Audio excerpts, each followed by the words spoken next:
Hello. So it is Sunday, October 29th. I'm in front of my TV today just because of lighting reasons. But it is time for my weekly wrap up. I read a lot this past week. I don't really know how or why, but I did. So the first thing I read was I finished up Greed by Claudius Contour, which is a novella that I read on Kindle. It is about, it's like a fantasy situation about this guy who is like, gets hired to find this kid's mom, and a bunch of people die. It's very violent. I had a lot of fun with it.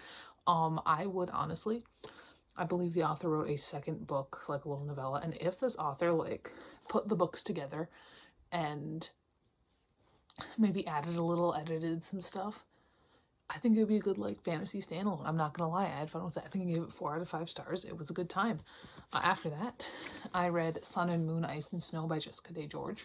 And this is about this girl in like, I want to say Norway, some Scandinavian country, and there is this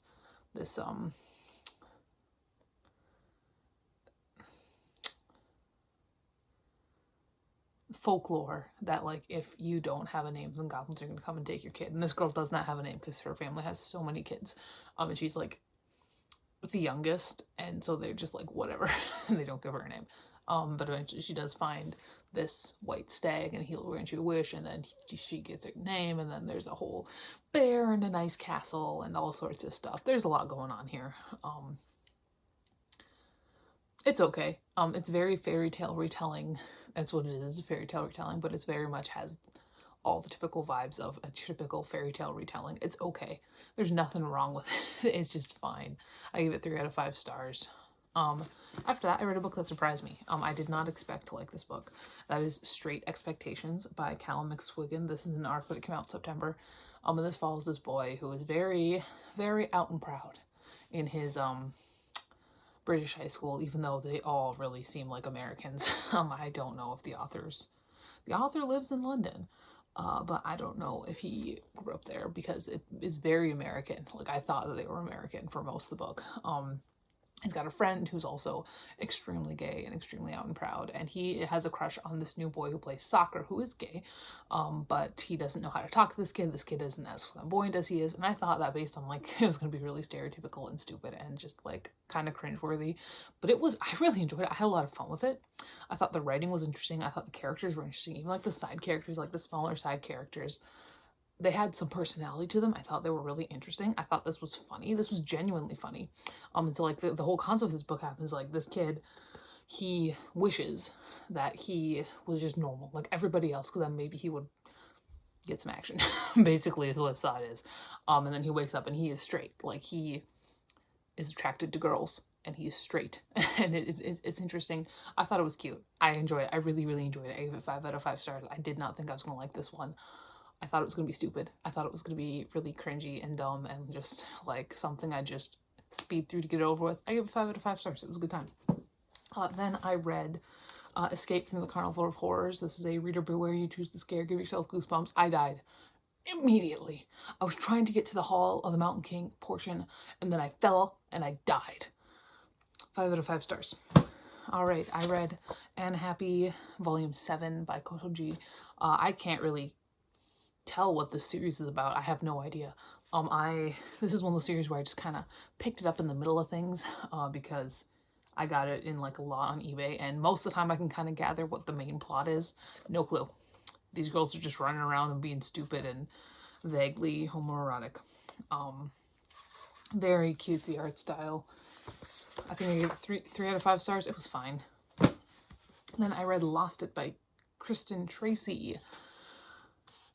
This is about a girl who has some issue. Like her best friend is a little bit nuts, and she's like trying to blow up a poodle, and then she falls in love with this boy that she like finally meets, and then it's she lies about diabetes to get him to, just because it's like a spur of the moment thing, but it turns out that he is very passionate about things like health issues, and it's just snowballs, and it's just insane. I enjoyed it.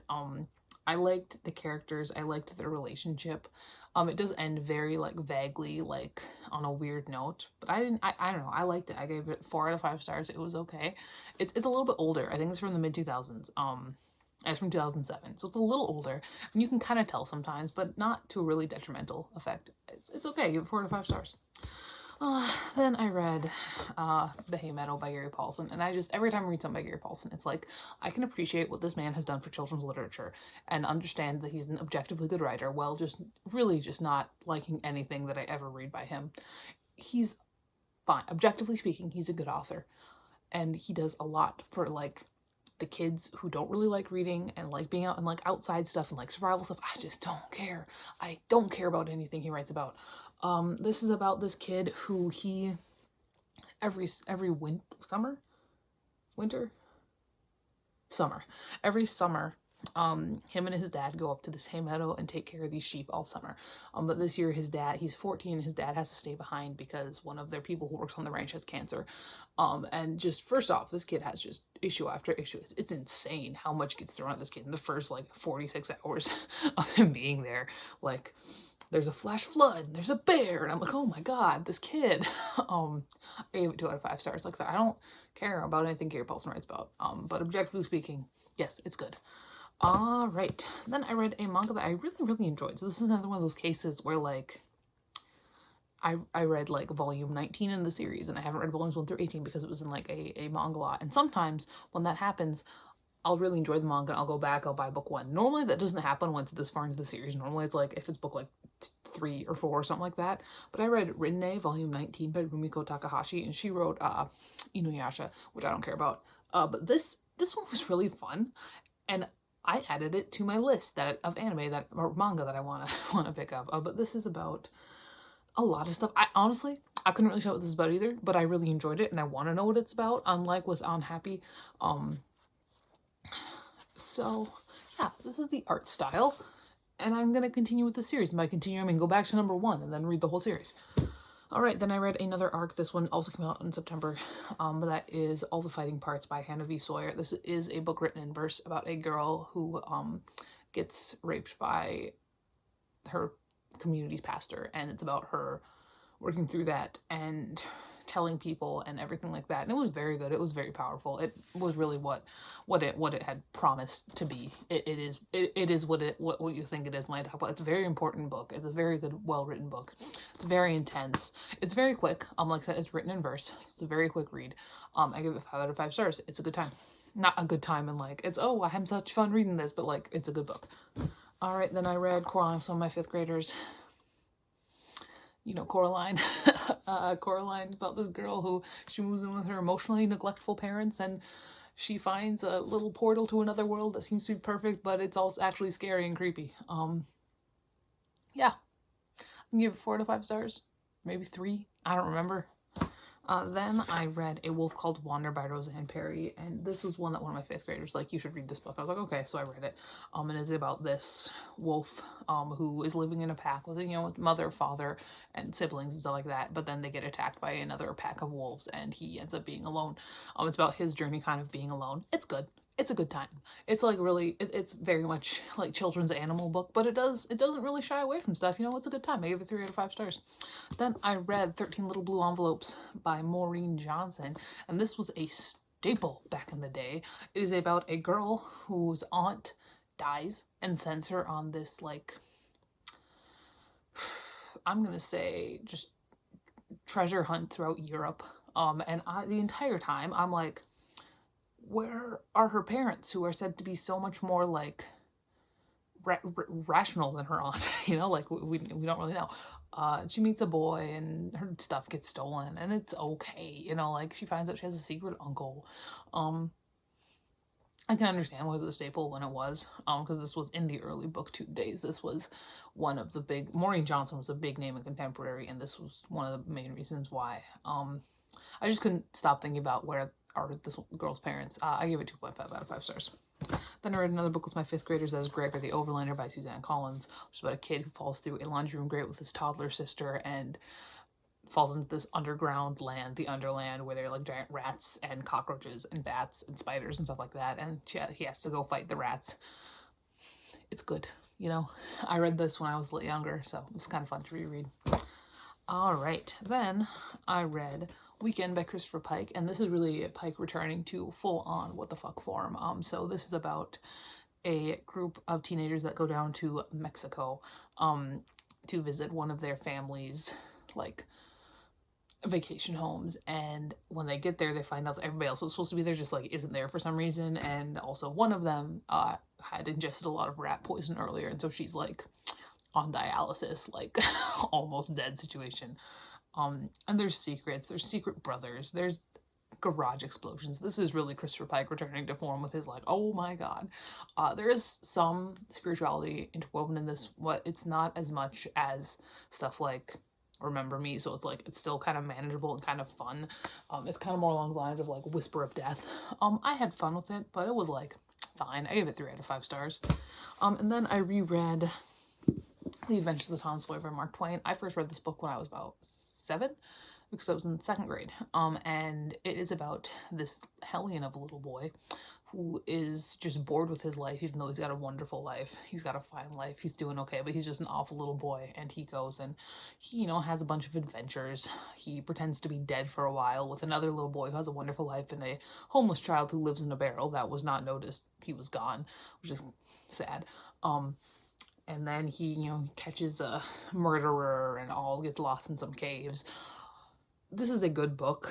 Tom Sawyer is an awful, he's the worst character, like not bad in terms of like a bad character, but he's just an awful little boy.